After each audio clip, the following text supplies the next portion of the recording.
திருச்சிற்றம்பலம். தென்னாடுடைய சிவனே போற்றி, எந்நாட்டவர்க்கும் இறைவா போற்றி. சிவ சிவ சிவ சிவ. இது திருவம்பாவை மார்கழி மாத நோன்பு. அதை தொடர்ந்து 30 நாட்கள் 30 விதமான திருவம்பாவை ஒட்டிய செய்திகளை பார்க்கலாம் அப்படின்னு நினச்சிருக்கோம்.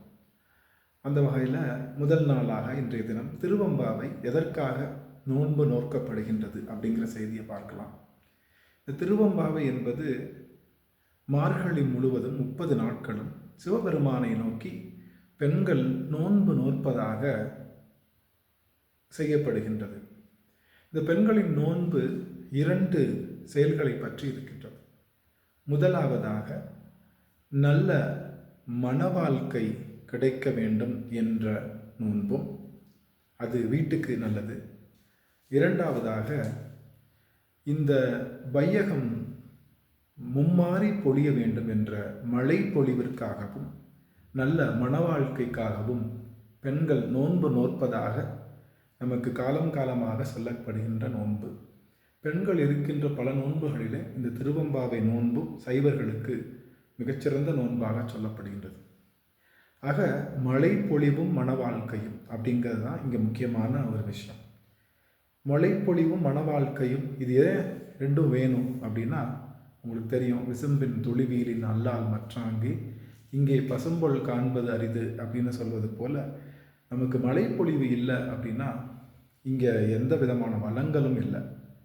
மழைப்பொழிவு இருந்தால் தான் இங்கே அறங்கள் செய்ய முடியும், அறங்களுக்கான பயிர்கள் விளையும், எல்லாத்துக்கும் தான தர்மம் செய்ய முடியும்.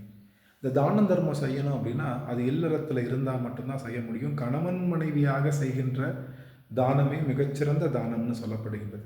ஆகவே கணவன் மனைவியாக இருந்து அவர்கள் நல்ல மனதிலே நல்ல அறம் செய்ய வேண்டும், இல்லறம் செய்ய வேண்டும் என்பதை நோக்கமாக கொண்டு செய்கின்றது இந்த திருவம்பாவை நோன்பு.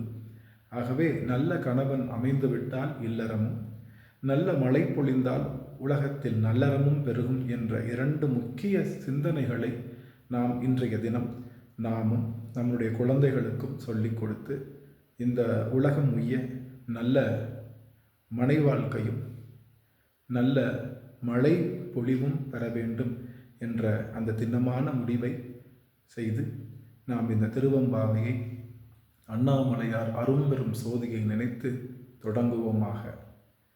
தென்னாடுடைய சிவனே போற்றி, எந்நாட்டவர்க்கும் இறைவா போற்றி. திருச்சிற்றம்பலம்.